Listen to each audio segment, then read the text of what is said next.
क्या होता है जब कोई कुछ बोलता है कि हम क्या हैं क्या नहीं हैं। अरे भाई, मुझे आप बताइए कि सनातन धर्म जो सृष्टि में इकलौता धर्म है और जिसमें से ही कुछ लोग अपने आप को महान सिद्ध करने के लिए अलग हुए। किसी ने अपनी जमात बनाई, किसी ने अपने संप्रदाय बनाया, किसी ने कोई पंथ बनाया, किसी ने कुछ बनाया और आज वही कहते हैं कि हमारा धर्म महान है, हमारा धर्म महान है और सनातन धर्म को बर्बाद करने में तो लग गए हैं।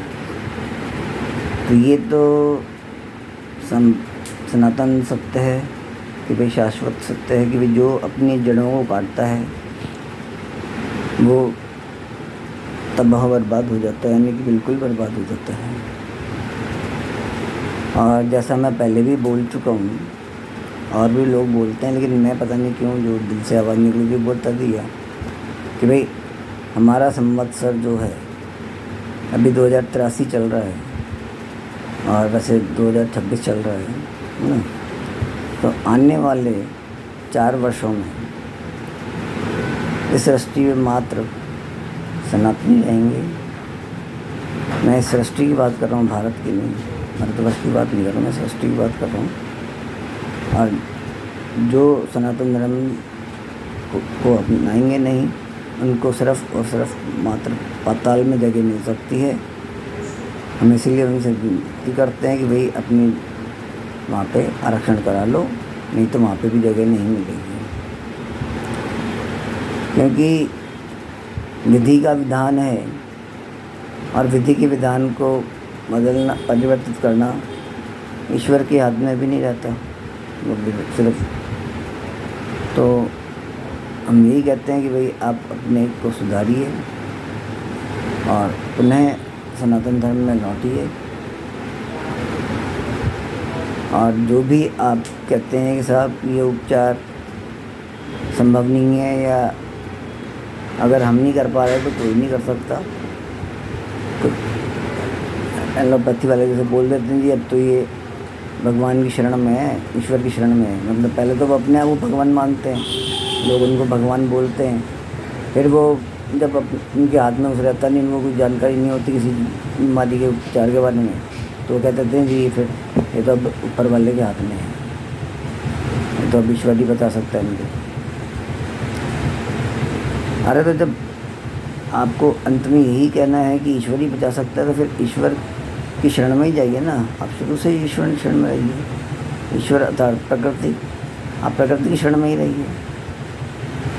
हर छोटे से रोग के लिए ऑपरेशन ऑपरेशन ऑपरेशन, जबकि स्वास्थ्य सागर प्राकृतिक चिकित्सा केंद्र का कहना है कि आप ऑपरेशन भूल जाइए और मात्र सस्टिनेशन बोलिए, अर्थात प्रकृति के द्वारा उपचार और वो भी उचित समाधान,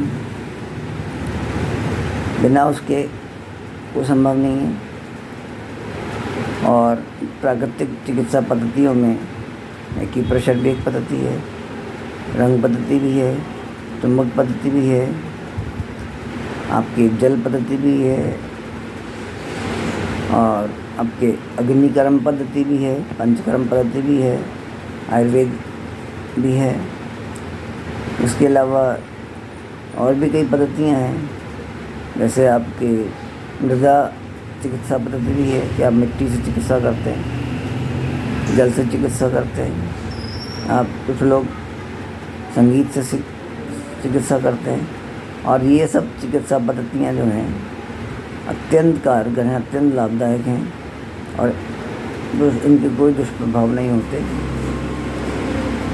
जबकि एलोपैथी के दुष्प्रभाव होते हैं, सुप्रभाव यानी कि कोई असर नहीं होता है।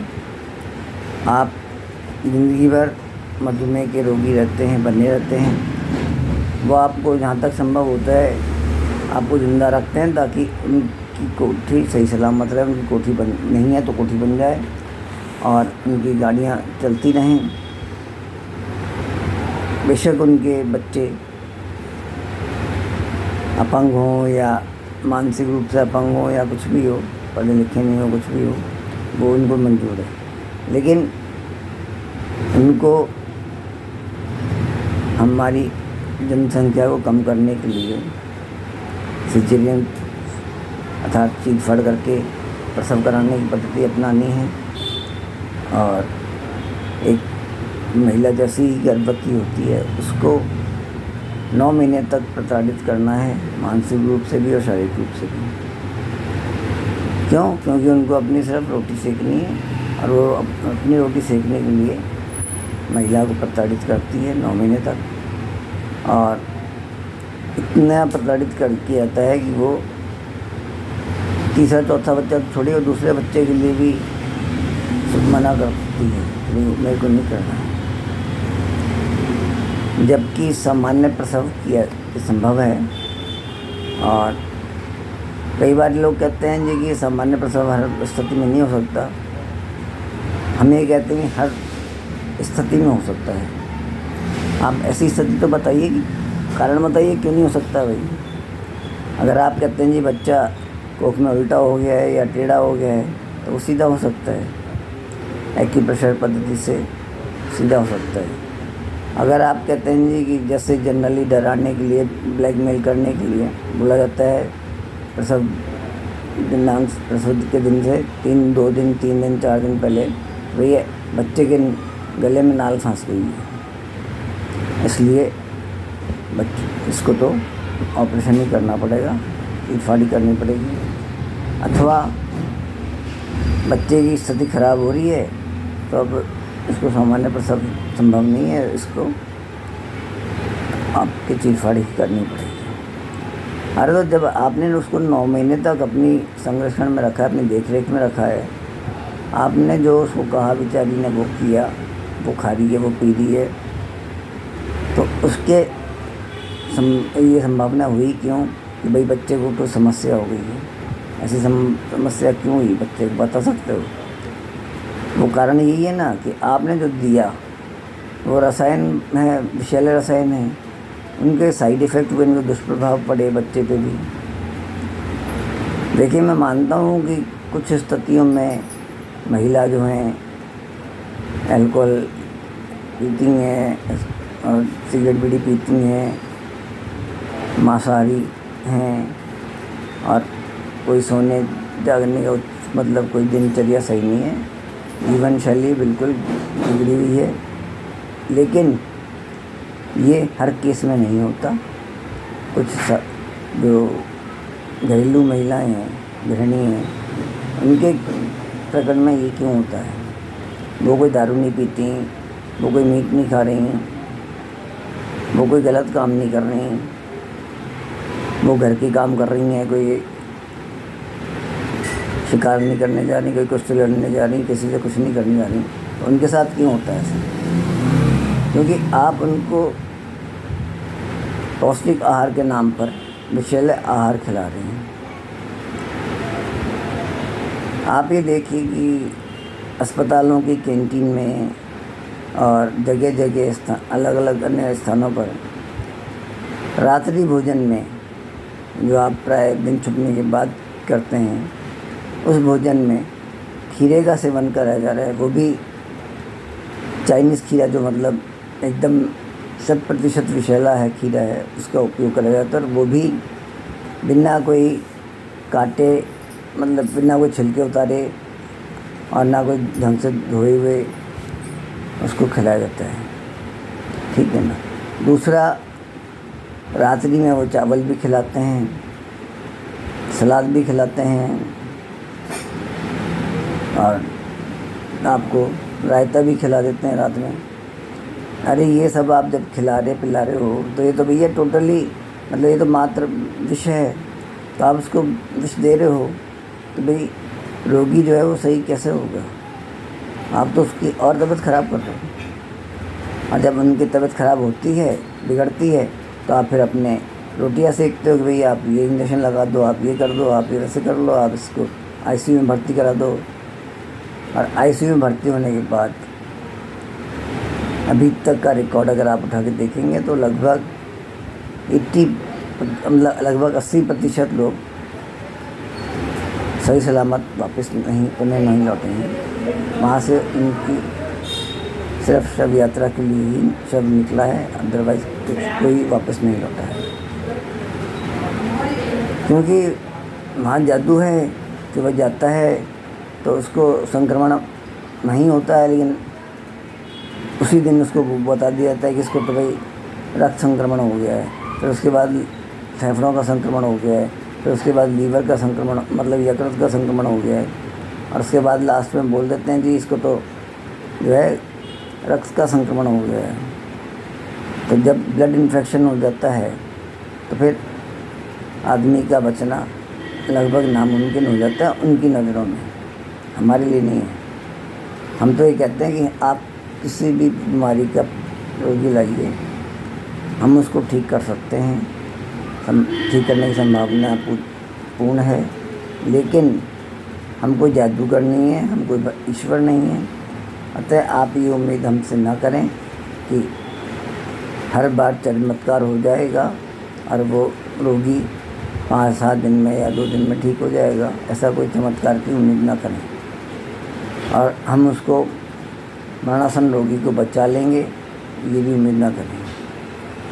हम ये कहते हैं कि हम मरते हुए प्राणी को भी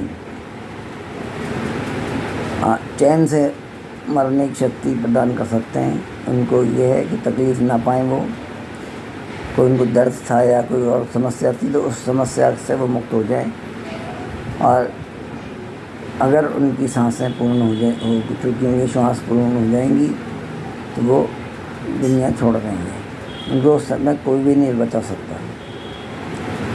कोई भी नहीं बचा सकता उनको, यदि उनकी श्वासें पूर्ण हो गई हैं। मैं उम्र पूर्ण होने की बात नहीं कर रहा हूँ, मैं श्वास पूर्ण होने की बात कर रहा हूँ। क्योंकि ईश्वर ने समस्त प्राणियों को गिनती की श्वासें प्रदान की हैं। अब उस श्वास को वो उन श्वासों को वो कितने समय में जीता है ये उस प्राणी के ऊपर निर्भर करता है। सीधा साधा उदाहरण है, आपके कछुआ है, वो 3-3 साल जीता है ना, और कुत्ते हैं वो 15 साल 20 साल से ज़्यादा नहीं जीते। और ऐसे ही मानव है, वो कम से कम 70-80 साल जीता है, लेकिन वो अगर चाहे तो 300 साल भी जी सकता है, मात्र अपने श्वास लेने के तरीके को परिवर्तित करके। यदि आप 1 मिनट में 60-70 श्वासों की जगह मात्र 20 श्वास लेंगे या 30 श्वास लेंगे तो आप खुद सोचिए कि आपकी उम्र 3 गुना या 2 गुना तो हो जाएगी आपकी सामान्य आयु से। और यदि आप सात्विक भोजन करते हैं, ठीक है ना, और शाकाहारी भोजन करते हैं, प्रकृति से संबंध बनाए रखते हैं, प्रकृति से जुड़े रहते हैं, स्वयं भी मिट्टी में चलते हैं, बच्चों को अपने मिट्टी में खेलने देते हैं, तो आप ये निश्चित मानिए कि आपकी उम्र भी अच्छी हो जाएगी, आप भी दीर्घायु बन जाएंगे और सुखी जीवन जिएंगे। तो मैंने जब एक बात चलाई थी अभी, मैं आपको उसका तरीका बता देता हूँ। एक भाई कल किसी ने पूछा था, लेकिन मैं उसको पूर्ण नहीं बता पाया था कि खीरा जो होता है, हमें पहली बात तो कि देशी खीरा खाना है जो साल भर में मात्र 4 महीने आता है लगभग। उसके बाद उस खीरे को नहीं खाना चाहिए, क्योंकि जो ऋतु के फल नहीं है, फल और सब तरकारी नहीं है, इनका सेवन हमें कदापि नहीं करना चाहिए। क्योंकि जो फल और तरकारी प्रकृति उस मौसम में नहीं उगा रही, तो फिर आप उस फल और तरकारी को क्यों करके सेवन क्यों कर रहे हैं। अतः अब आती है बात की खीरा मैंने बताया आपको कि भाई देशी खीरा खाना चाहिए, जो थोड़ा मोटा होता है, थोड़ा बेडोल सा भी होता है, और इसका एक सिरा जो डंडी जुड़ा होता है उसको वहाँ से काट के उसको थोड़ा सा चाकू से गोद करके और उसको घिस करके उस खीरे के टुकड़े से घिस करके उसमें से झाग से निकलते हैं, जिसे हम हलाहल बोलते हैं, उसको निकाल के फिर उसको छील करके उसको खाना चाहिए। और उसको खाने के लिए उसमें आप सेंधा नमक डालिए और नींबू डालिए, काली मिर्च डाल लें तो और भी अच्छी बात है, तब आप उसको सेवन करें।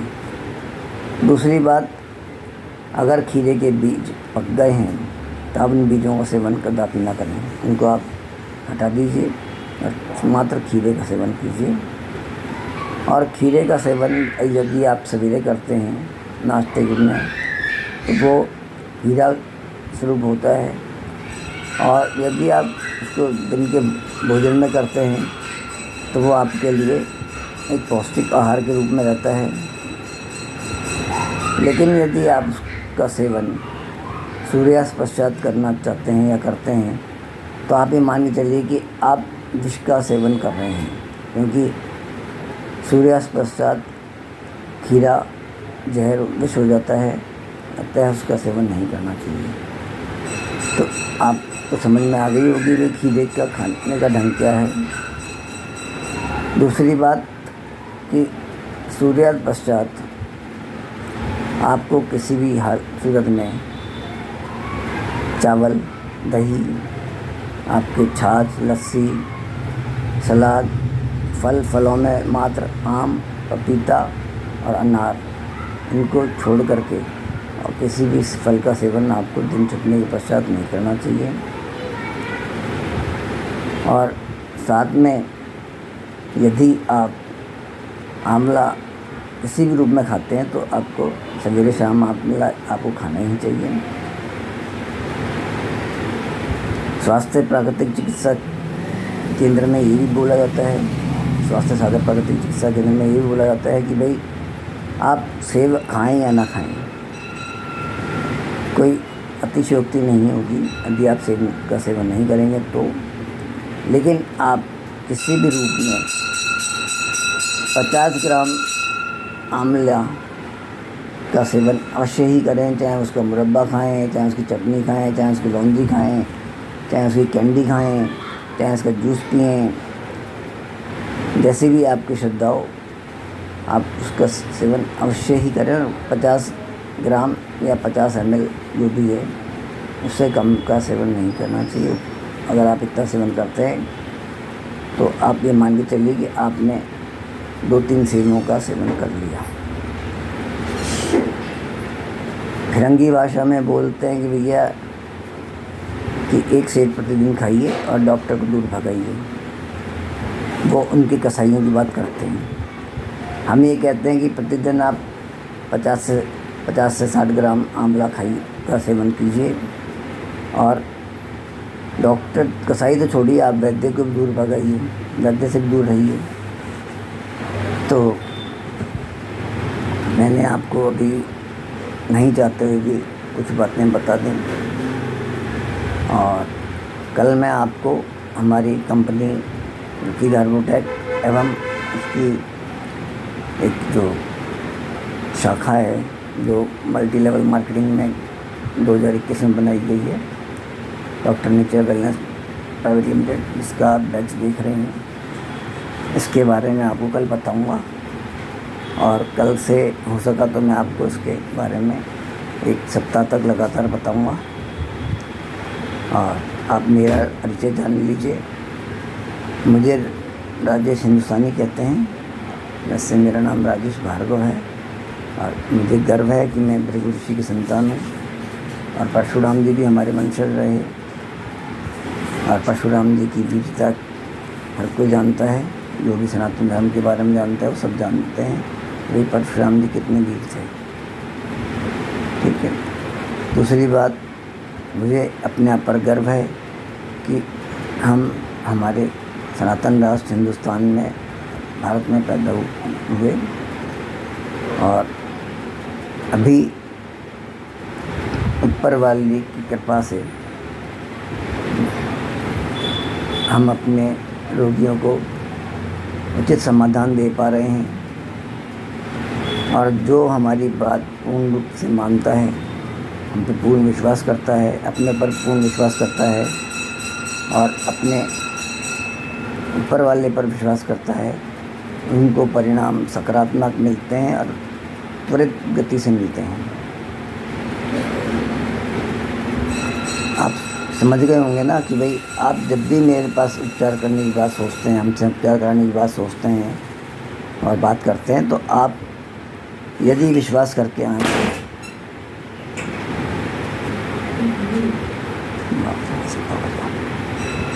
तो ही आएँ, अन्यथा मेरे से उपचार कराने की आप प्रयत्न ना करें। शुभ रात्रि, धन्यवाद।